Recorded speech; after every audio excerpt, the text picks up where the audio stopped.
홍익표 의원을 모시겠습니다.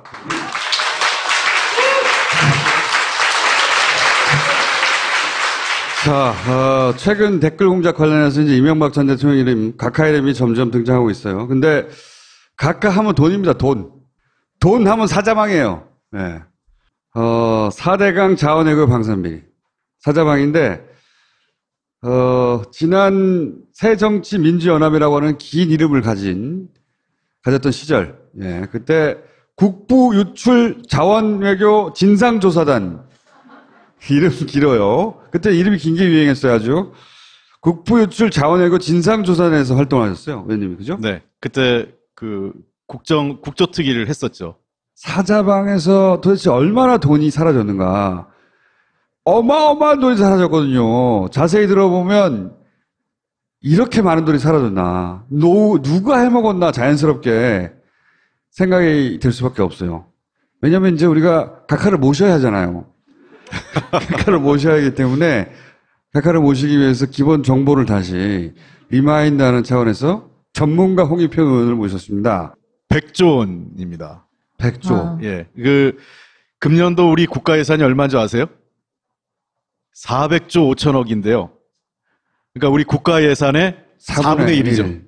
그러니까 이제 4대강 사업에 32조 7천억 원. 이건 이제 4대강에 직접 투자한 거하고 주변 그 수변 정리하는 그런 비용들 있지 않습니까? 자전거 길 뚫고 뭐 이런 다 들어간 게 어쨌든 소위 4대강 사업이라고 해서 들어간 돈이 32조 7천억 원이고요. 해외 자원개발이라는 명목하에 이명박 정부에서 들어간 돈이 31조 3천억 원. 그리고 방위산업이라고 해서 물론 방위산업 중에서는 다 이제 비리는 아니지만 들어갈 돈도 들어갔겠지만 네. 지금 아시다시피 뭐 이 방탄복을 입으면 총알이 뚫리고 수륙 양육차를 탔더니 수륙 양육차가 가라앉아가지고 장병이 희생당하고 얼마 전에 자주포가 터져가지고 또 적재가 터지지 않고 쏘는 병사들이 사망하는 그런 일이 벌어졌는데 40조 원 들어간 거죠. 그래서 합계가 100조 원이 좀 넘습니다. 사실상. 하나하나가 너무 거대한 이야기예요. 근데 피부에 확 와닿는 게 이게 자원외교예요, 저는. 제가 보기에는. 왜냐하면 뭐 1달러짜리를 1조 원에 인수한다든가 이런 거 있거든요. 이 자원 3사가 이제 그 산업부 산하에 여러 가지 공기업이 있어요. 근데 가장 대표적으로 큰 기업이 가스공사, 광물자원공사, 석유공사입니다. 물론 이제 이 중에서 이 광물자원공사는 상대적으로 그 규모가 좀 작은데, 지난 2007년 이 노무현 정부가 끝날 때 그 시절만 해도 2007년 말에 이제 이 부채 비율입니다. 우리가 보통 이제 회사의 건전성을 평가할 때 부채 비율을 갖고 제일 많이 하잖아요. 그러니까 자산 대비 부채가 얼만큼 있느냐. 가스공사가 228%, 광물자원공사가 103%, 석유공사는 64%로 매우 건실한 회사였습니다. 가스공사가 약간 부채 비율이 높긴 했지만 그때만 해도 계속 부채 비율이 낮아지고 있었거든요. 그런데 2012년 이명박 정부가 끝날 때쯤에서 385%, 광물자원공사는 170%, 석유공사 167%. 근데 이거는 일종의 그 전주곡에 불과한 거죠. 왜냐하면 그때 돈이 2010년, 11년에 대규모로 들어가기 시작한 거거든요. 그러니까 손실은 몇 년 후에 나타난 거죠. 그래서 2016년 기준으로 보니까 가스공사는 327%, 좀 낮았습니다. 그 매각하고 그래가지고요. 광물자원공사는 완전히 파산한 겁니다. 제일 많이 심하게 우리가 일단 계산이 될 때가 10,000%가 넘었어요. 10,000%. 10,000%요? 예. 더 이상 수치를 잡을 수가 없어서 이제 완전 자본 잠식. 그리고 이제 부분 자본 잠식이죠. 이제 이 얘기는 뭐냐면 계속 자본이 줄어들고 있다는 거예요. 부채 때문에. 매각하고 있고 하니까. 그래서 부분 자본 잠식하니까 지금 석유공사는 642%. 지금 석유공사 사장 얼마 전에 제가 한 2달 전인가 만났는데 정권 바뀌고 바로 만났어요. 어떻게 될 것 같냐 그랬더니 금년 말까지 조금 더 늘어서 650%를 좀 넘어갈 것 같습니다 그러더라고요. 이게 다 각하가 한 업적이에요. 구체적으로 얘기해 볼까요, 이제? 이게 이제 퉁쳐서 얘기한 거고. 자, 손실 내역을 한번 정리해 주시죠. 예. 이게 이제 대표적인 가스공사. 부실들인데 이 3사의 이제 합계만 이게 전체로 보면 20조 원이 넘습니다. 그 외에 다른 것까지 다 하면. 대표적인 3사만 일단. 이제 굵직한 것만 잡은 거예요. 굵직한 건 잡은 게 지금 14조 6천억 원 정도가 손실로. 이게 제가 얘기하는 게 아니라 박근혜 정부에서 감사원이 평가한 겁니다. 이런 거 보세요. 볼레오, 1조 전액 손실. 너무 웃기지 않습니까? 1.5조 원 전액 손실. 이게 어떻게 가능하죠? 정상적으로? 지금 광물자원공사 자기 자본이 정부가 출연한 자기 자본이 2조 원입니다. 네. 근데 보세요. 볼레오 동강에 1.5조 원. 그리고 저기 암바토비 니켈강에 1조 7천억 원. 전액 손실. 자, 보세요. 두 개만 합쳐도 3조가 넘죠. 네. 그러니까 생각을 해보시면 이게 말이 안 되는 게 자기 자본이 2조 원인 회사가 겁도 없이 이게 정말로 사업 투자를 해서 이러느냐, 아니면 잃을 걸 작정하고 쳐넣느냐. 그러니까 제가 그때 그 국정조사 특위 하느라고 암바토비까지 가봤습니다. 네. 암바토비 어디 있는지 아시세요? 모르시죠? 네. 볼레오는 멕시코에 있는데 암바토비 혹시 여러분들 그 아프리카 지도 보셨는지 모르겠어요. 마다가스카르라고 섬 아세요? 마다가스카르, 예. 저도 제 인생에 제가 마다가스카르까지 갈 거라고는 상상을 못 해봤습니다. 근데 진짜 봐야 되니까. 예. 그 팀을 두 개로 나눠서 한 팀은 캐나다하고 멕시코를 갔고 네. 또 한 팀은 이 중동하고 이 마다가스카르를 간 겁니다. 근데 들어갔더니 이 황당한 거죠. 그러니까 전혀 이거는 그 현장을 가보고 이 사업이 성공할 수 있을지 없을지에 대한 꼼꼼한 점검만 있으면 절대로 투자하지 않을 사업들을 저렇게 투자를 한 겁니다. 망할 걸 전제하고 시작한 사업이거든요. 그 돈이 어디로 사라지게 만드는 걸 망해서. 재밌는 건 하여간 이 모든 볼레오, 암바토비, 하베스트, 그 다음에 혼리버 등등 다 이게 캐나다와 관련돼 있습니다. 그게 이제 네. 주진우 기자가 모든 돈은 캐나다로 갔다. 이게 지금 겁니다. 희한한 거죠. 이게 다 왜 캐나다로 가지?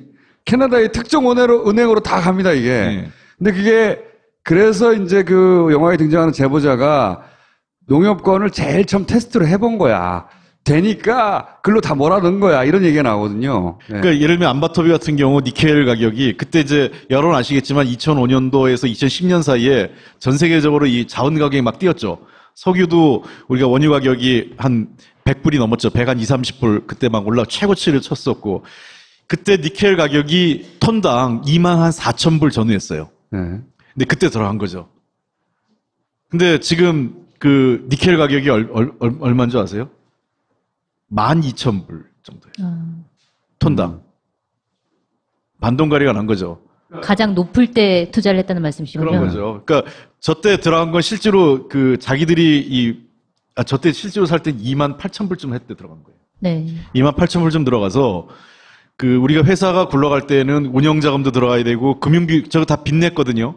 금융 비용도 갚아야 되는데 그때 그 저기 책임자가 저한테 그러더라고요. 최소한 니켈 가격이 시장에서 2만 4, 5천 불은 돼야 똔똔이라고 얘기를 한 거예요. 그러니까 이 니켈 가격이 2만 불 이하로 떨어진 상태에서 그때 제가 갔을 때가 15,000불이었어요. 그러니까 계속 손실을 보는 겁니다. 지금도 보고 있는 거죠. 계속 손실을 보는, 그러니까 계속 부분 잠식이 되는 거죠. 완전 자본 잠식이 된 상태에서 계속 손실을 보고 있는데, 그래서 지금 그 광물자원공사가 저희들한테 와가지고 이제 계속 울고 있어요. 자기 자본 비율을 2조 원에서 3조 원으로 올려달라는 거예요. 그러니까 1조 원을 더 늘려달라는 거죠. 그 얘기는 뭐냐면 정부가 보증을 늘리는 겁니다. 1조 원을. 네. 그래야만 우리가 돈을 빌릴 수 있다는 거예요. 이자를 갚아야 되니까, 그리고. 네. 네. 아니면 이제 회사가 파산하는 거잖아요. 네, 네.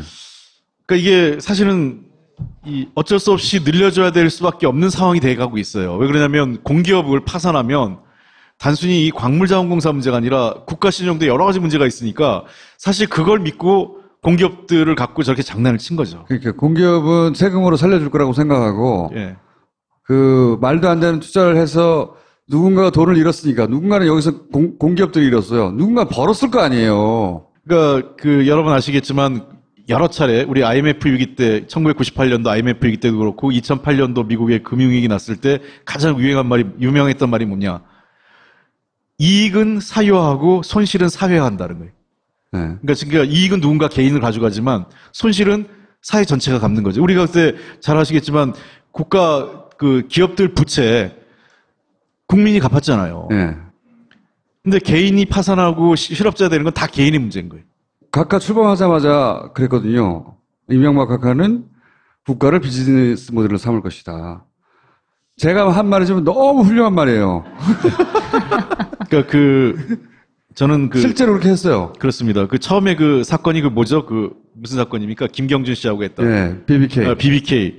저는 BBK가 이명박 대통령의 모든 것을 다 보여준 사건인 것 같아요. 그러니까 되게 저런 사건에 등장하는 것은 현대적 금융기법 또는 M&A 기법이 나와요. 회사를 인수하고 이렇게 사고 파는 문제. 네, 이름 바꿔서 막 사고 팔고. 주식을 사고 파는 문제. 그리고 복잡한 은행 거래. 이런 걸 써서 돈이 없어지는 거거든요. 네. 그러니까 이게 전형적인 BBK가 이명박 대통령 시대에 있었던 여러 가지 비리의 전형인 겁니다. 김경준 씨가 그런 말을 했어요. 자기가 금융 전문가인데 자기조차 듣도 보도 방법으로 우리 각하께서 네. 자기가 이거 어려워서 해결하지 못하겠다 하면 기발한 방법으로 문제를 제시해서 불법적으로 문제를 해결하더라. 대단한 분이에요. 그 노하우를 이 국가 사업에 적용한 다음에 쏙쏙 배부르게 공사가 손해를 보면 누군가 이익을 봤을 거 아닙니까? 그 이익의 단위가 어마어마한데 그 이익을 누가 받는지 모르겠는데 그 이익에 해당될 것 같은 돈들이 캐나다로 다 갔다. 이런 거예요. 근데 보니까 이렇게 광물자원공사가 이렇게 무리를 해서 투자를 하고 이런 누군가는 꼭 책임을 져야 되는 부분이잖아요. 대통령이 지시했겠죠. 근데 이제 보니까 광물자원공사 당시 사장이 검찰 수사를 통해서 재판을 받았는데 무죄가 나오고 그랬더라고요, 보니까. 그 당시에 재판하면 이제 입증이 정확히 안 되니까 그 당시 네. 그러는데 배임죄로 했는데 정상적인 이사회 절차를 거쳤다 보면 그런 게 나와요. 이사회에 보면은 저런 이라크에 투자하는 거나 이 가스공사 이사에 보면 그런 자료도 나옵니다. 석유공사하고 이라크에 투자할 때 감이 좋아. 이사장이 사장이 이거는 감이 좋으니까 해야 근거 된다. 없이? 예. 네. 네. 그리고 뒤에 이제 나오지만 IRR이라는 게 있어요. 이 내부 이런 평가를 할 때 자기들이 이제 이런 기조실장이나 이런 사람이 사업 담당하는 사업 단장이 보고를 합니다. 이사회에. 네, 예를 들면 석유공사 이사에 보고를 하면 IRR이 내부 수익률이라는 게 있어요. 예상되는. 근데 우리 그때 기준이 내부 수익률이 8% 이상이 되지 않으면 투자를 못하게 해놨거든요. 근데 이걸 다 조작합니다. 그러니까 숫자를 5% 6% 나온 거를 전부 다 9% 10%로 이렇게 만든 겁니다. 그러니까 이때 정말 말도 안 되는 것들이 뭐냐면 자주개발률이라는 얘기가 있었어요. 혹시 기억나시는지 모르겠어요. 우리나라가 자원이 없는 나라니까 해외에서 자원을 개발해서 유사시에 그걸 들여야 된다. 네. 근데 애석하게도 들어온 게 하나도 없습니다. 제가 찾아본 자료로는 광물건설가 2조를 투자해서 8억 원을 회수했어요. 평균 회수율이 10% 돼요. 이 자원외교에 대한 회수율이. 그러니까 이 그러니까 자원개발 방식이 이명박 대통령 전에 김대중 노무현 대통령 때하고 이명박 때 바뀝니다. 어떻게 바뀌냐? 저게 이제 시추 탐사, 그다음에 개발 생산, 이게 크게 네 가지 영역이 있어요. 그러니까 시추 탐사는 뭐냐면 그야말로 처음에 우리가 자원이 있는지 없는지 조사하고 이렇게 시추봉 뚫는 거 있지 않습니까? 이 작업에 김대중 노무현 정부 때 이때 투자를 많이 합니다. 이런 분야에. 그러니까 이런 분야는 정말 10건 중에 한두 건만 터져도 손실을 다 만회해요. 원래 이거는 성공률이 낮습니다. 성공률 자체가 30% 이하예요. 그러니까 이때는 그래서 보면 김대중 노무현 때 투자한 걸 보면 이익을 못 본 실패한 사업은 많은데 수익률 자체가 나쁘진 않아요. 터지면 회수가 되니까. 회수되니까. 특히 김대중 정부 때 했던 게 대박이 터진 게 많습니다. 나이지리아 쪽이나 이런 여러 군데 아프리카 쪽에 투자한 것들이요. 대부분 이런 것들은 시추 탐사 작업이기 때문에 투자 이익이 굉장히 높아요. 근데 이명박 정부 때 바뀐 건 뭐냐? 시추 탐사가 아니라 소위 석유공사 대형화라는 사업을 바뀝니다. 대형화라는 건 뭐냐면 덩치를 키우자. 그러니까 해외 자본시장에서 회사 규모가 있어야 투자도 하고 시장의 중요한 행위자가 될 수 있다고 해서 볼륨을 키우자. 어떻게 인수합병을 하는 겁니다. 아까 얘기한 현대적 경영 기법이 나오는 거죠. M&A를 하는데 그건 뭐냐면 이미 생산하고 있는 회사를 갖고 그 회사를 인수하는 거예요. 그 회사의 가치를 산정해가지고 그렇죠. 그 회사를 돈 주고 사는 거죠. 돈 주고 사는 거죠. 예. 자, 근데 이거는 우리가 뻔하잖아요. 이거는 실패할 확률이 거의 없어요. 그죠? 예. 우리가 이 회사 조사해보면 다 나오잖아요. 이 회사 지금 수익률이 어떤지, 그 다음에 이 회사 생산하고 있는 자원이 언제까지 생산할 수 있는지 자료를 실증적으로 조사하면 이걸 투자해야 될 건지 말아야 될 건지 아는데 하지 말아야 될 걸 골라가면서 투자를 하는 거죠. 야로는 이런 데서 나오는 거죠. 회사가 망할 회사예요. 혹은 가치가 100억밖에 안 돼. 100억짜리 회사를 1조에 사는 거죠. 일부러. 일부러. 예. 일부러라고 생각할 수밖에 없죠. 저게 대표적인 게 하베스트입니다. 네, 이거 자세히 좀 해볼까요? 하베스트 한번 넘어가 보죠. 네. 이게 하베스트가 캐나다에 있는 회사입니다. 역시 캐나다입니다. 이건 아예 캐나다에 있는 회사였어요. 네. 하베스트사가 4조 5천억을 들여서 지금까지 손실이 1조 7천억 손실이 발생. 지금 실질적으로 이거보다 더해서 거의 2조 원이 넘는 손실이 발생한 네. 거예요. 그러니까 절반 이상이 손실인 거죠. 그러니까 여기도 지금 이때 저 석유 가격이 100불 가까울 때 들어왔기 때문에 지금 현재 50불 밑돌거든요. 석유 가격이 45불 안팎이에요. 국제 원유 가격이. 그러니까 계속 손실인 거죠. 그러니까 사서 팔아도 캔에서 팔아도 손실이에요. 2조 원을 사가지고 200억에 팔아요. 네. 자, 여기에는 이제 누가 또 출연 배우가 되냐? 여기에 출연하신 분이 최경환 당시 지식경제부 장관입니다. 네. 근데 지식경제부 최경환 장관은 자기는 절대로 안 했다는 거예요. 자기는 그 당시에 실세도 아니었고, MB계가 아니니까, 자기는 친박계니까 내가 무슨 힘이 있어. 일리가 없잖아 있는 건 사실이지만. 근데 이명박, 좀 말씀하시니까 제가 첨언하자면, 이 이명박 각하의 기법은 참으로 놀라운 것이 자기들이 다 해먹지 않아요. 꼭 한두 명을 껴요. 나눠주나요? 껴서 약간씩? 일부를 나눠줘요. 거기에 껴 들어갔다. 라고 보여지는 정황입니다. 예. 근데 최경환 전 장관 같은 경우에는 한겨레 그때 당시에 이제 관련해가지고 기사를 많이 썼는데 그때 보면은 보고를 받았다. 이게 기사로 나오기도 했었죠. 실제로 자기는 보고받지 못했다라고 얘기를 했었는데. 예. 그러니까 이제 이런 거예요. 당시 이제 석유공사 사장이 캐나다에 갑니다. 그걸 하러. 갔는데 조건이 안 맞았어요. 가격 차이가 많이 나가지고 결렬됩니다. 결렬돼가지고 이거 안 한다. 그리고 비행기 타고 들어와요. 근데 비행기 타고 들어와서 딱 내리자마자 주식경제부 장관실에 갑니다. 그리고 주식경제부 장관을 만나고 전화해서 무조건 인수하라로 바뀌는 거예요. 이게 이제 왜 잡아내기 어렵냐면요. 다 정상적인 경영 판단 하에 결정했다라고 하는 예를 들어 거쳐야 되는 과정들이 있잖아요. 이사회를 거친다든가, 승인을 거친다든가, 보고서를 받는다든가, 혹은 컨설팅 회사에서 컨설팅을 받는다든가. 그런데 그 정상적인 절차를 거치는데 그 내용은 다 실제로는 하기로 해놓고 그 절차를 만드는 거죠. 재판에 가서도 그러니까 쉽지가 않은 거예요. 입증하기가. 자기들은 그냥 이게 될 줄 알았다고 했다라고 말하는데 하나같이 이렇게 어마어마한 돈이 빠져나가는 거죠. 어마어마한 돈. 또 작지도 않아요. 2조 원을 들여서 200억이면 이거 다 어디 갔어요, 이거? 이게 이 하베스 사업이 정말 너무 어마어마한 거는 원래 이게 두 가지가 있어요. 그러니까 이제 이게 좀 전문 용어라. 그러니까 영어로 하면 업스트림, 다운스트림이라고 얘기하는데 이제 상류 부분, 하류 부분 우리는 그게 이제 해석을 떠면 그런데 상류 부분은 쉽게 얘기하면 원유 생산 쪽으로 생각하시면 되고 하류 부분은 정유 사업. 그러니까 이제 이렇게 다양한 형태의 석유 제품 나오잖아요. 네. 그러니까 날은 하류 부분입니다. 근데 우리 석유공사는 하류 부분에 투자를 안 해요, 원래요. 원래는. 예, 상류 부분만 합니다. 그러니까 원유 생산하는 쪽에. 그래서 저게 날이 하베스트의 자회사인데 저걸 인수하지 않으려고 그래요. 그러니까 하베스트사에서 날을 끼워 팔기를 한 겁니다. 네. 그래서 우리는 안 사겠다, 처음에. 근데 그러면 저걸 안 사면 이거 우리 안 팔아. 이렇게 된 거예요. 협상이 그렇게 된 겁니다. 그러다 보니까 우리가 통상 이런 거죠. 우리가 끼워 팔기 합니다. 회사를 할 때. 그러면은 어떻게 되겠어요? 전체 부실 회사를 인수하면 전체 가격을 낮춰야 되는 거 아니겠어요? 네. 부실한 걸 인수하기 때문에. 네. 근데 가격이 올라가는 거예요. 오히려. 그리고 인수하는 거예요. 왜 그렇게 올라갔겠어요? 누가 그런 결정을 했겠어요? 올라가면 뭔가 어디서 뽀찌가 생겼을 거 아니에요. 보세요. 이게 2조 원을 들여서 200억에 팔았잖아요. 그러면 1조 9,800억이 어디 갔어요? 어디 그러니까 갔잖아요. 저 그 당시에 이 날을 매각한 걸 보고 사실은 상류 부분, 하베스트 본사만 인수했다면 그렇게 나쁜 투자는 아니에요.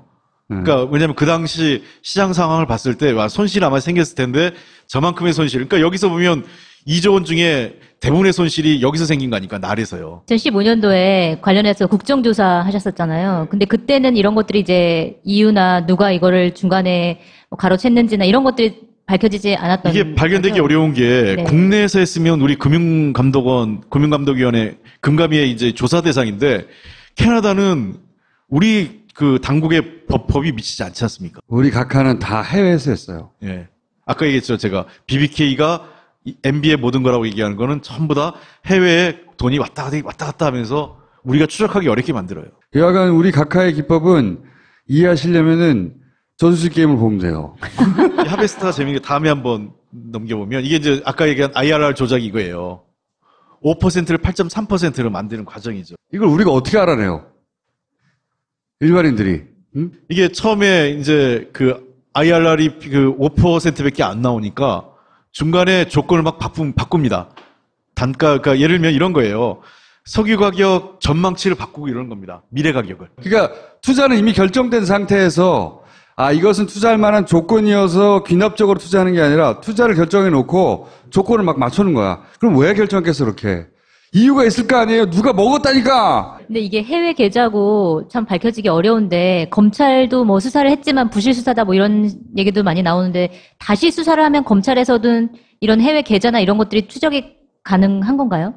이거 굉장히 어려운 게 이거는 굉장히 어렵죠. 캐나다 당국의 네. 협조를 얻어야 되는데 예를 들면 이제 그 잘 아시겠지만 우리나라도 우리나라하고 직접적으로 연관되지 않은 거를 뭐 열심히 수사하지 않을 거 아니에요. 당연히. 그러니까 예를 들면 저 문제가 캐나다 경제에 어떤 영향을 줬거나 캐나다 기업에 피해를 줬거나 캐나다 손실을 본 사람이 캐나다 국민이라면 당연히 캐나다가 조사를 하죠. 손실은 자원공사가 있고 돈은 캐나다에 있는 거예요. 그 돈 주인이 누구냐, 근데. 그러니까 누가 벌었는지 모르겠지만 캐나다 입장에서는 돈이 들어온 거니까. 계좌에 돈이 들어온 거예요. 지금. 그리고 국가적으로 골치 아팠던 하베스트와 나를 처리한 거 아니에요. 한국 돈으로. 그때 하베스트 우리가 샀을 때 캐나다 뉴스에서 이 한국 사람들이 이걸 왜 사지? 이런 뉴스 나와요. 예, 쓰레기를 샀다고 얘기를 해요. 근데 이게 참 재밌는 게 이 주가 이걸 제가 이제 문제 제기했던 건데 이게 돈의 흐름입니다. 이미 하베스트는 아시다시피 이제 그 날의 부실도 있고요. 자회사. 그다음에 원유 가격이 이제 이때 조금씩 흔들립니다. 원유 가격이 흔들리고 그 생산량이 감소하고 하니까 주가가 계속 하락해요. 저기 보시면 2008년도부터 주가 하락이 계속 이루어집니다. 쭉 이루어지는데 근데 우리가 뛰어드는 시점이 최저가에 뛰어들어요. 그러니까 캐나다 달러로 3.96달러. 요 시점이 우리가 3월달, 요때가 최하가인데, 우리가 뛰어드는 시점이 4월달, 요때 이제 그 하베스트에 관심을 갖게 됩니다. 그때 누가 이 자문을 해주냐? 그 메릴린치 한국지사입니다. 당시 메릴린치 한국지사의 대표는 김백준 총무비서관의 아드님이시고요. 네. MB에 뭐라고 불렸죠? 금고지기, 집사라고 예. 불렸던 김백준. 그분의 아들이 거기에 대빵이었거든요. 거기서 보고서를 내서 이거 사라고 한 거예요. 요번에 그 문재인 대통령이 이제 그 총무비서관을 자기하고 전혀 연관없는 기재부 공무원을 시켰잖아요. 네. 그래서 이제 다들 좀 놀랬다 이러는데. 그 양반이 시계를 안 준다면서요. 돈을 안 줘가지고. 예. 저도 아직 못 받았습니다. 그러니까 그 양반이 하도 틀어지고 있어가지고 예. 예전에는 총무비서관이 그냥 대통령이 하라 그러면 안방 금고처럼 써서 돈을 갖다 썼는데 이 양반은 철저하게 된다 안 된다. 그러니까 옛날에 수석들 시계를 달라고도 안 주고. 예, 김영삼 대통령 때 누굽니까? 홍인기 씨였나? 예. 그 총무비서관 있었잖아요. 예, 예. 그분도 구속됐지만 총무비서관들은 그래서 다 구속되거나 법적으로. 왜냐면 이렇게 돈을 갖다 주다 보니까 거기에 불법의 요지가 있잖아요. 예.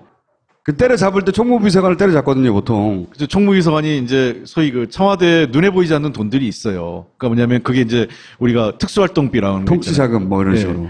통치자금에서 그런 돈들이 이제 들어오면 대통령이 뭐 정상적으로 쓸 때도 있지만 그렇지 않고 이런저런 쓸 때 그걸 이제 총무비서관이 다 핸들링하기 때문에 다루기 때문에 총무비서관은 대개 대통령이 신임하는 사람을 쓰는데 가장 신임하는 이제 금고직인데 그 어쨌든 사람을 예. 오늘의 주제는 이제 MB니까 MB 때는 이제 이 총무비서관으로 유명했던 김백준 씨 이미 서울시장 그 이전부터 관계를 갖고 온 사람이죠.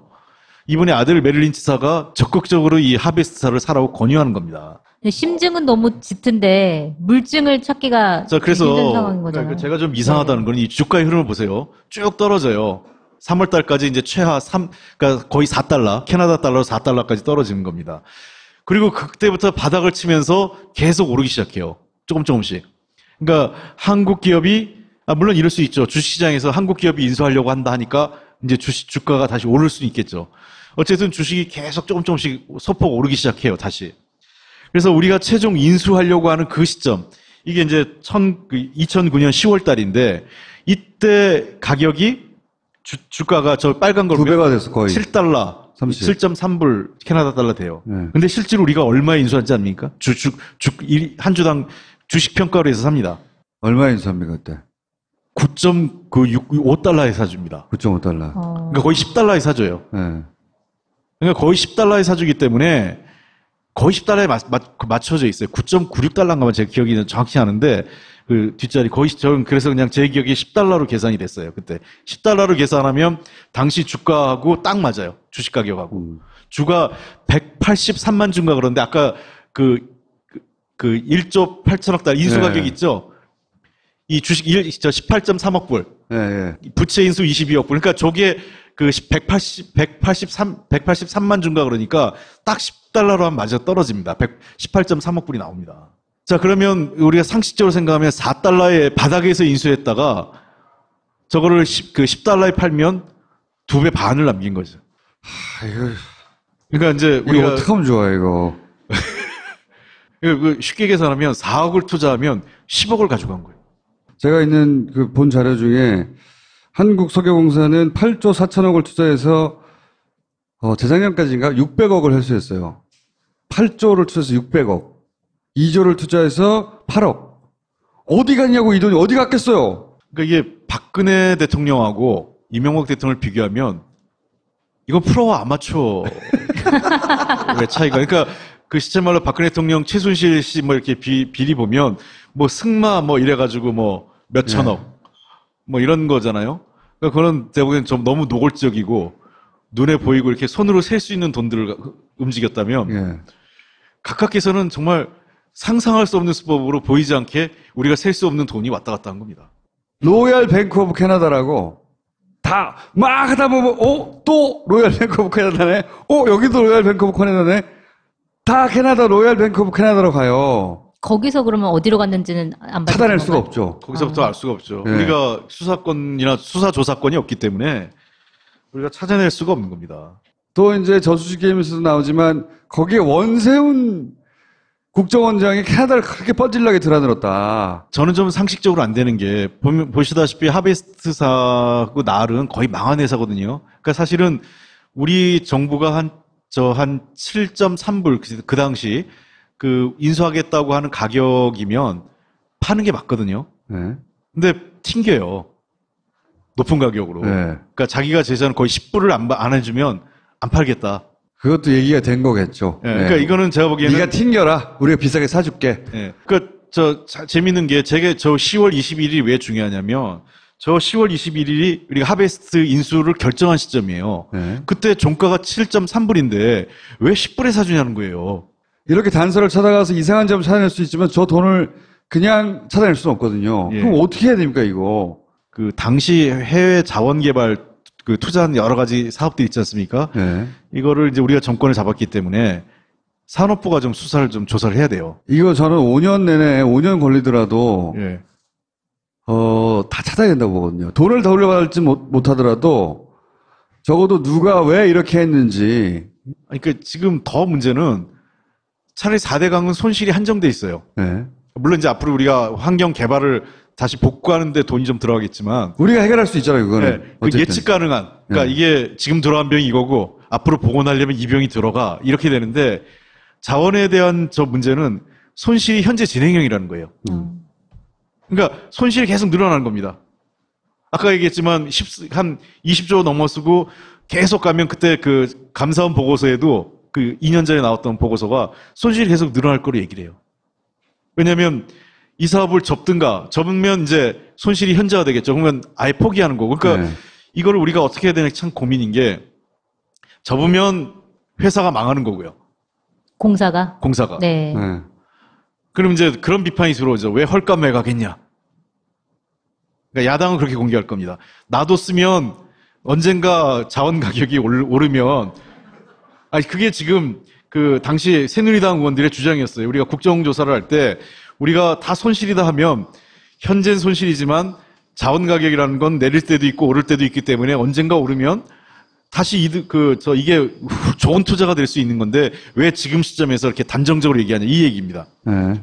뭐 일면 맞는 것 같기도 한데 굉장히 큰 허수가 있는 거죠. 그 투자를 할 때에는 단기적 전망과 중장기적 전망을 다 갖고 하는 건데 그런 거 없이 저렇게 들어가서 회사를 망하게 하는 투자를 해놓고 기다려보자. 그럼 기다리는 동안 어떻게 되냐? 계속 저렇게 빚내서 빚 갚는 거예요. 손실이 늘어나는 거죠. 돈이 계속 나가는 건가요, 실제적으로? 네. 예를 들어 이런 거예요.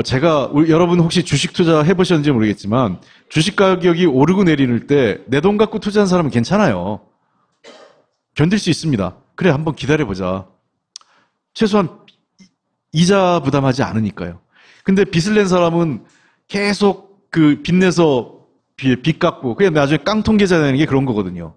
사실은 그냥 그 이자를 자기 돈 투자한 사람은 버틸 수 있지만, 그치 우리나라 석유공사나 이런 가스공사가 전부 다 금융빚을 내서 투자한 겁니다. 몇 천억씩 낸단 말이에요. 몇 천억씩 이자를. 그걸 그냥 몇 천억씩 계속 내고 있는 거예요. 광물 가격이 오를까봐. 그 오를 때까지 자유한국당에 논리는 기다리며. 그거예요. 예. 뭐 그런 거만 있나요? 탐사 투자 7건 3천억 짜잘해요. 3천억이면 이 판에서는 3천억은 그냥 회수 못하고 다 종료시켜버린 거거든요. 그런 거죠. 그런 수준은 그냥 버렸어요. 아니, 돈 날렸다 하고 버렸는데 버릴 수 없는 것들이 있는 거죠 지금. 예. 그러니까 우리가 아까 제가 말씀드렸지만 그 탐사 시추는 성공 확률이 극히 낮아요. 그래서 그리고 비용이 많이 들어가지 않고 그거는 진짜 이렇게 얘기하면 좀 저도 저걸 많이 하다 보니까 숫자 관념이 좀 떨어져서 1, 2천 원은 돈 같지도 않아요. 그러니까 한 1, 2천 원 손실 보고 끝내면 돼요, 그거는. 그 정도는 감수할 수 있어요. 원래 감수해야 되는 겁니다. 시추나 이런 탐사의 투자는. 근데 이 개발하고 생산 쪽에 들어간 거 완전히 보고 들어간 거기 때문에 저건 지금 실물로 남아 있어요. 공장이나 이런 이 현재 유전소가 기름을 파내는 게. 지금 제가 그 다나라고 저쪽 북해에서 그 석유를 생산하고 있어요. 그 해상 거기 그 시추선을 한번 가봤어요. 이것도 이미 영국에서는 전망이 없는 회사인 거예요. 그러니까 이걸 들어갈 때 석유 가격이 80불 이상일 때 들어갔었는데 지금 40불, 50불이 계속 됐잖아요. 그래서 계속 손실을 보는 겁니다. 생산을 하고 팔아도 이득이 안 남는 거예요. 아까도 제가 얘기했지만 거짓말이라고 한 거는 자주개발이라고 해서 해외에서 마치 우리가 자원을 투자해서 개발하면 우리 거다. 그건 천만의 말씀이에요. 왜냐하면 모든 나라가 광물 자원에 관련 법이 있어요. 우리나라도 마찬가지고. 그러니까 그거는 뭐냐면 외국 기업이 투자했더라도 이 광물이나 자원은 국가 기관 산업이기 때문에 통제할 수 있습니다. 네. 그러니까 우리가 흔히 얘기했을 때 자주개발이라는 건 뭐냐면 석유 대란. 그러니까 중동에서 전쟁이 벌어졌어요. 중동에 전쟁이 벌어져서 석유값이 갑자기 뭐 평균 50불 하던 게 갑자기 200불, 300불이 돼. 그러면 우리가 들어와야 되잖아요. 그럼 우리가 그 북해산에 있는 다나를 투자했으니까 다나 또는 캐나다에 있는 하베스트 석유가 우리 거다? 아니에요. 그때 되면 캐나다 정부가 법을 발의합니다. 통제합니다. 못 나가. 이건 이제 우리 정부의 자산이야. 일시적으로. 그리고 그 대신 손실에 대해서는 정부가 보상해 줍니다. 적정 가격을. 그 어느 나라 다 그렇게 돼 있어요. 그래서 자원을 들여온다는 거는 뭐냐면 그 당시 시장 가격이 들어올 뿐이에요. 다 캐나다로 가 있어. 다. 웬만한 건. 그런데 우리가 찾던 것만 그런 게 아니라 나중에 자원 얘기도 보니까 다 캐나다. 하베스트 캐나다야 다. 캐나다에서 무슨 일이 벌어졌습니다. 이런 것 같아요. 이제 일단은 캐나다 회사들이 해외 자원 이런 부실한 것들을 많이 가지고 있었고, 그러니까 이렇게 장난치기 좋은 것들을 가지고 있었다는 게 하나 이유가 되는 것 같고, 두 번째 이유는 상대적으로 북미 지역 국가인데, 그러니까 안정돼 있죠 나라가. 그러니까 캐나다에 그 돈이 가 있으면 절대로 떼이거나 무슨 그 문제가 생길 가능성이 없죠. 미국이나 캐나다 같은 나라. 근데 상대적으로 미국보다는 캐나다가 금융 통제가 느슨한 거예요. 미국은 아주 금융 통제가 촘촘합니다. 왜냐하면 이 달러의 흐름이 이 미국이 세계를 움직이는 축이 두 가지잖아요. 하나는 NPT, 대량 살상 무기를 통제하는 거하고 또 하나는 달러를 통제하는 거거든요. 그렇기 때문에 미국은 국내에 들어왔다 나갔다 하는 돈을 굉장히 엄밀하게 봅니다. 상대적으로 캐나다가 미국보다 느슨한 거예요. 그러니까 저는 안전하면서 좀 더 장난치기 쉬운 곳을 캐나다를 택한 게 아닌가 이런 생각을 하는 거죠. 그러니까 이제 우리가 수사를 하려면 일단 첫 번째는 국회 조사보다 제일 중요한 건 산업부 자체 조사가 중요합니다. 산업부가 이제 그 공사들 보고 계약서를 다 내놔.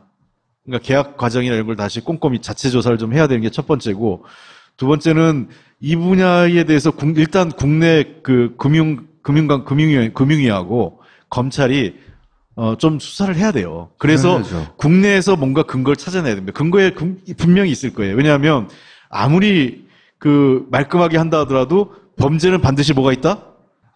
범죄는 포찌가 있죠. 인정? 네.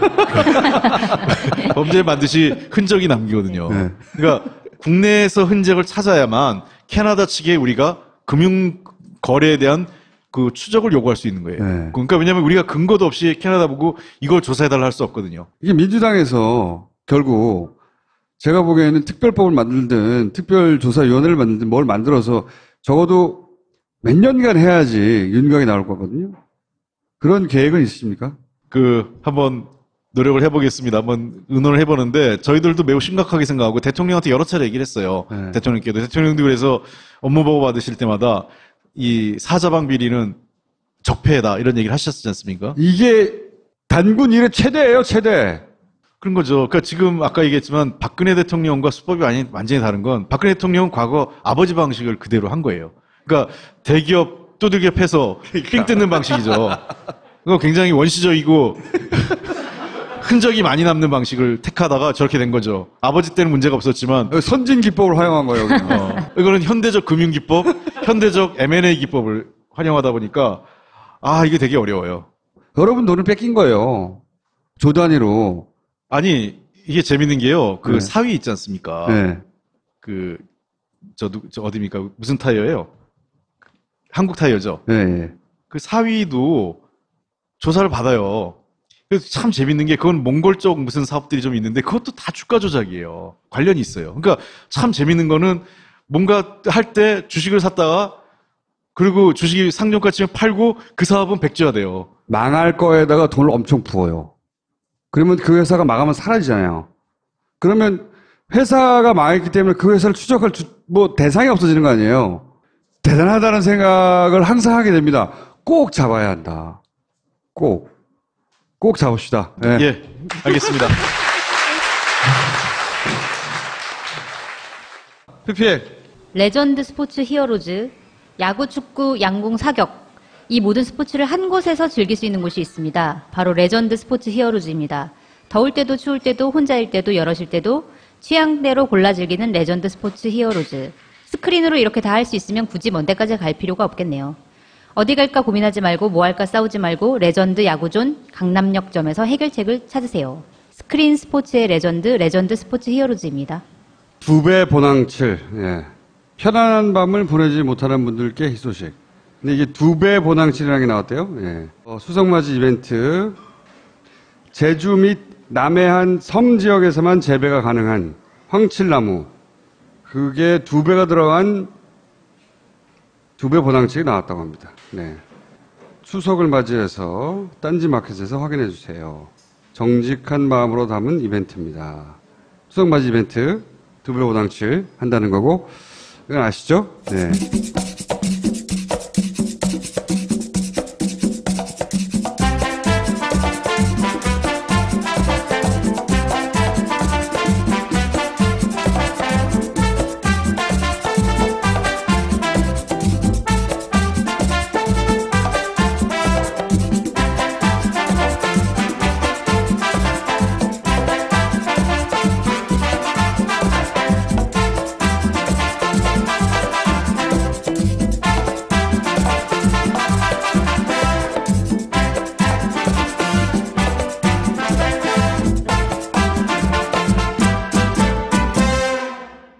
그리고 요즘 음식 프로 많잖아요.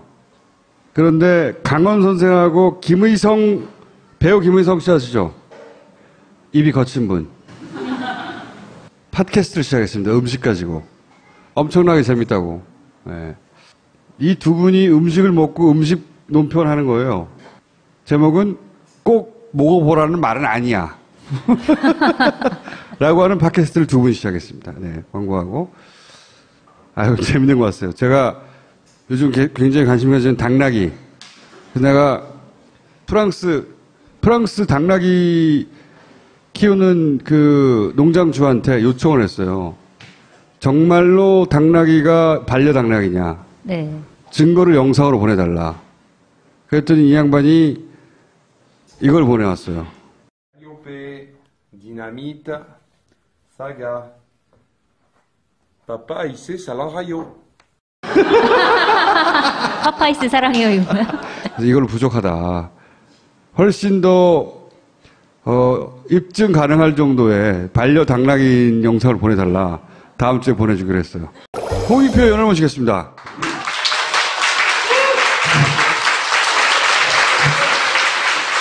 자, 최근 댓글 공작 관련해서 이제 이명박 전 대통령 이름, 각하 이름이 점점 등장하고 있어요. 근데 각하 하면 돈입니다, 돈.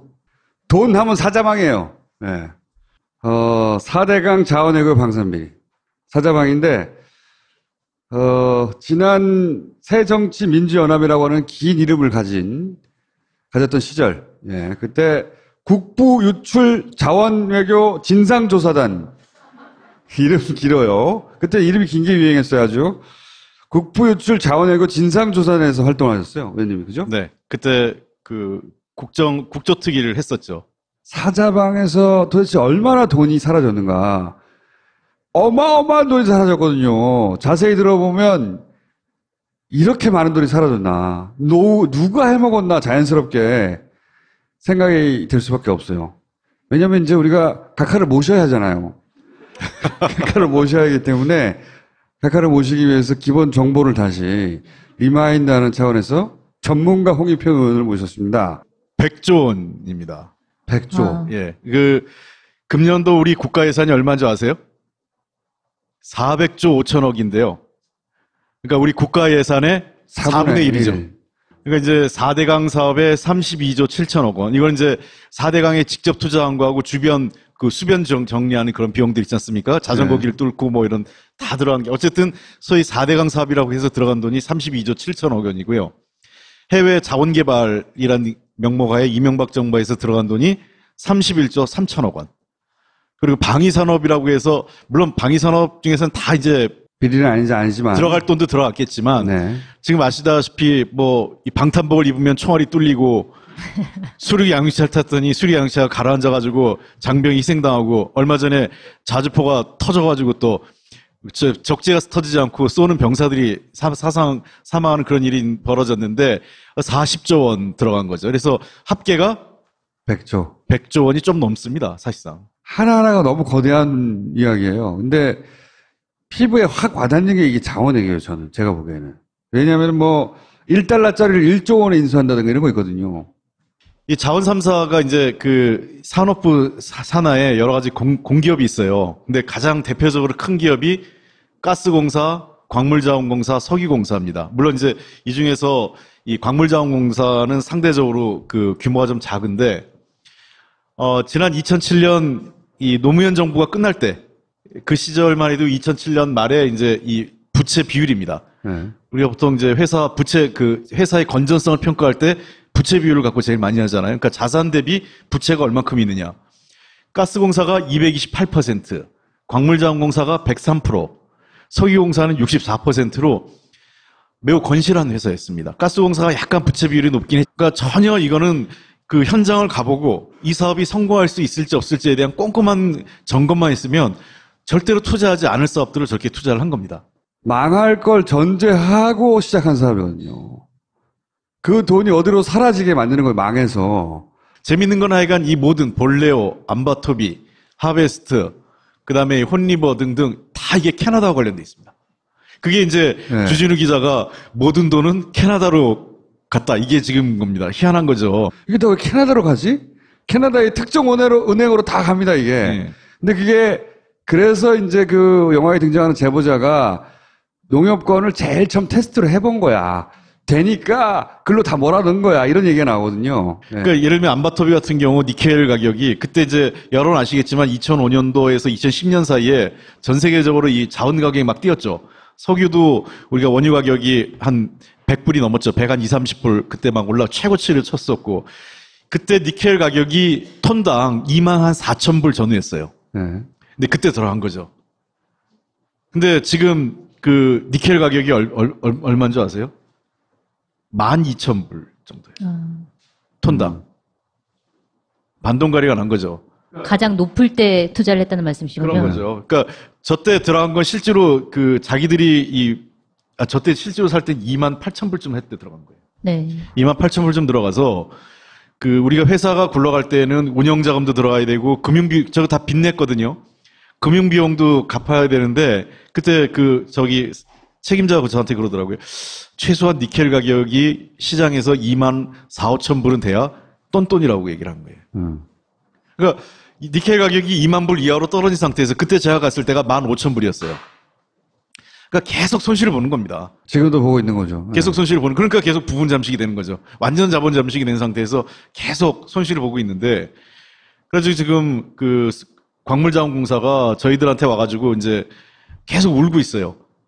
자기 자본 비율을 2조 원에서 3조 원으로 올려달라는 거예요. 그러니까 1조 원을 더 늘려달라는 거죠. 그 얘기는 뭐냐면 정부가 보증을 늘리는 겁니다. 1조 원을. 네. 그래야만 우리가 돈을 빌릴 수 있다는 거예요. 이자를 갚아야 되니까, 그리고. 네. 네. 아니면 이제 회사가 파산하는 거잖아요. 네, 네. 그러니까 이게 사실은 어쩔 수 없이 늘려줘야 될 수밖에 없는 상황이 돼가고 있어요. 왜 그러냐면 공기업을 파산하면 단순히 이 광물자원공사 문제가 아니라 국가신용도 여러 가지 문제가 있으니까 사실 그걸 믿고 공기업들을 갖고 저렇게 장난을 친 거죠. 그러니까 공기업은 세금으로 살려줄 거라고 생각하고, 예. 말도 안 되는 투자를 해서 누군가가 돈을 잃었으니까 누군가는 여기서 공기업들이 잃었어요. 누군가 벌었을 거 아니에요. 그러니까 여러 분 아시겠지만 여러 차례 우리 IMF 위기 때 1998년도 IMF 위기 때도 그렇고 2008년도 미국의 금융위기 났을 때 가장 유명했던 말이 뭐냐? 이익은 사유화하고 손실은 사회화한다는 거예요. 네. 그러니까 이익은 누군가 개인을 가져가지만 손실은 사회 전체가 갚는 거죠. 우리가 그때 잘 아시겠지만 국가 기업들 부채 국민이 갚았잖아요. 네. 근데 개인이 파산하고 실업자 되는 건 다 개인의 문제인 거예요. 각하 출범하자마자 그랬거든요.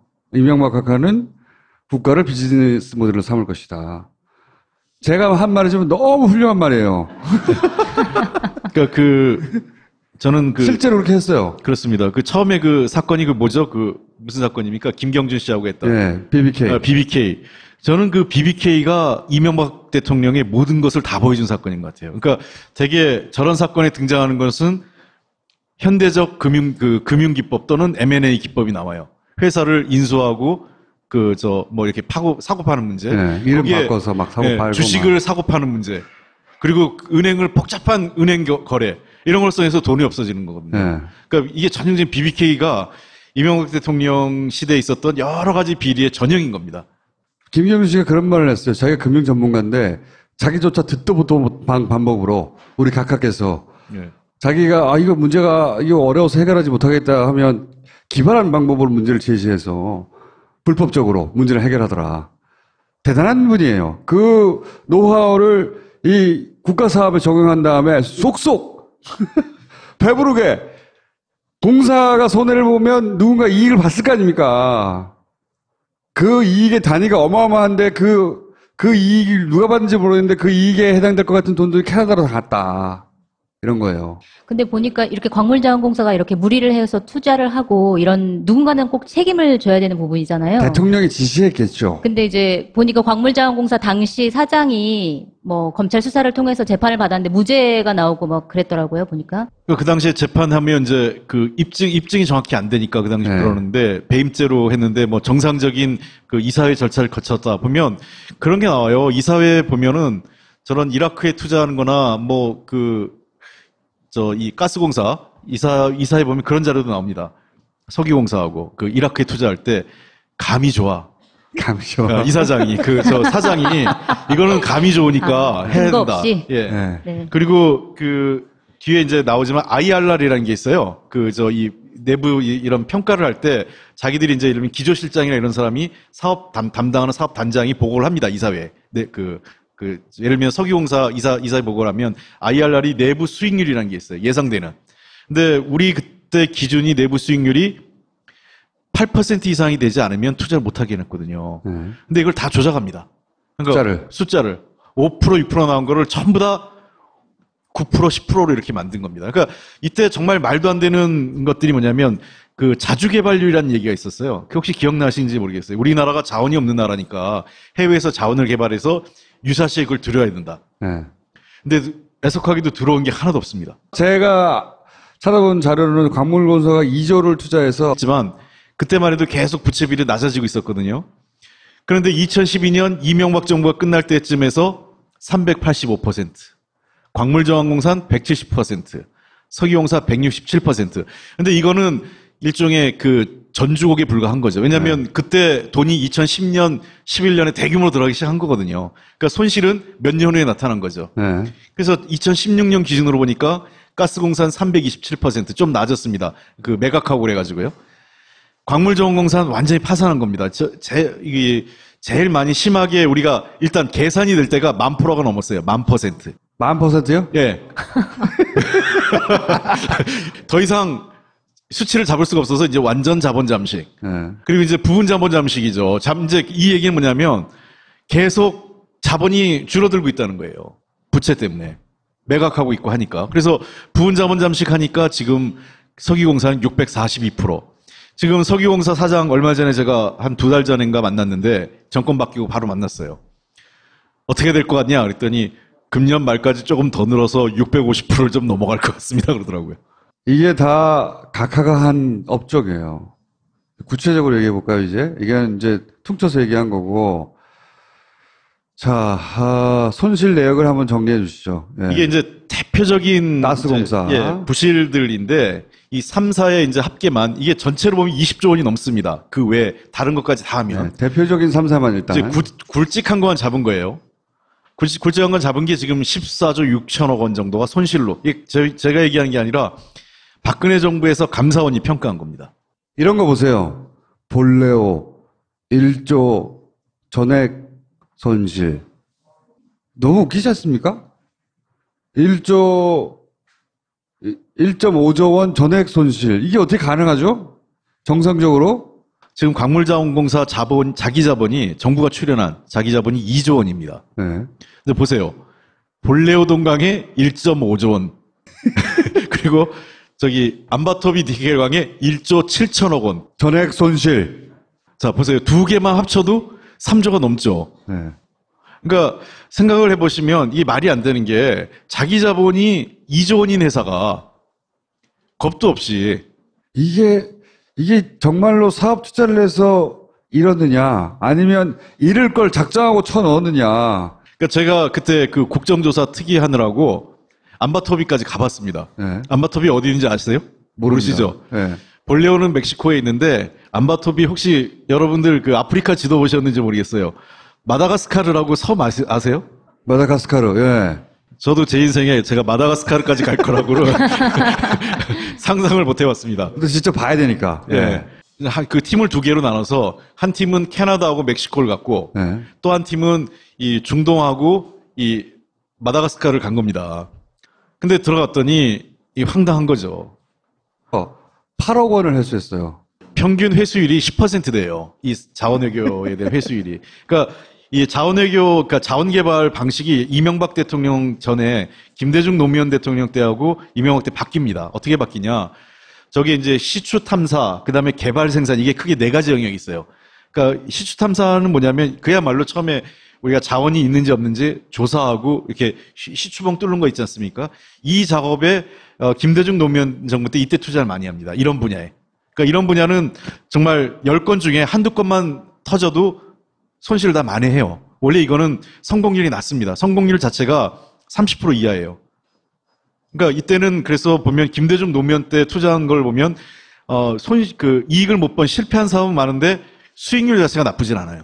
터지면 회수가 되니까. 회수되니까. 특히 김대중 정부 때 했던 게 대박이 터진 게 많습니다. 나이지리아 쪽이나 이런 여러 군데 아프리카 쪽에 투자한 것들이요. 대부분 이런 것들은 시추 탐사 자국이기 때문에 이 투자 이익이 굉장히 높아요. 근데 이명박 정부 때 바뀐 건 뭐냐? 시추 탐사가 아니라 소위 석유공사 대형화라는 사업을 바뀝니다. 대형화라는 건 뭐냐면 덩치를 키우자. 그러니까 해외 자본시장에서 회사 규모가 있어야 투자도 하고 뭐 시장의 중요한 그 행위자가 될 수 있다고 해서 볼륨을 키우자. 어떻게 인수합병을 하는 겁니다. 아까 얘기한 현대적 경영 기법이 나오는 거죠.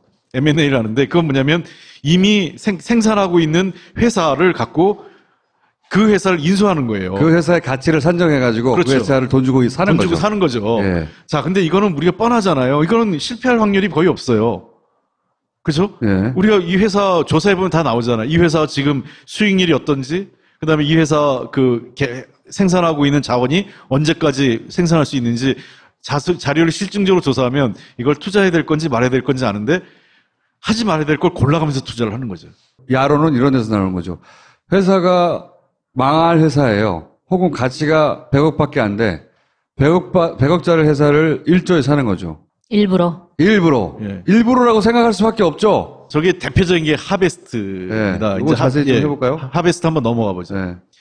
이게 하베스트가 캐나다에 있는 회사입니다. 역시 캐나다입니다. 이건 아예 캐나다에 있는 회사였어요. 네. 하베스트사가 4조 5천억을 들여서 지금까지 손실이 1조 7천억 손실이 발생. 지금 실질적으로 이거보다 더해서 거의 2조 원이 넘는 손실이 발생한 거예요. 그러니까 절반 이상이 손실인 거죠. 그러니까 여기도 지금 이때 저 석유 가격이 100불 가까울 때 들어왔기 때문에 지금 현재 50불 밑돌거든요. 석유 가격이 45불 안팎이에요. 국제 원유 가격이. 그러니까 계속 손실인 거죠. 그러니까 사서 팔아도 캔에서 팔아도 손실이에요. 2조 원을 사가지고 200억에 팔아요. 네. 자, 여기에는 이제 누가 또 출연 배우가 되냐? 여기에 출연하신 분이 최경환 당시 지식경제부 장관입니다. 네. 근데 지식경제부 최경환 장관은 자기는 절대로 안 했다는 거예요. 자기는 그 당시에 실세도 아니었고 MB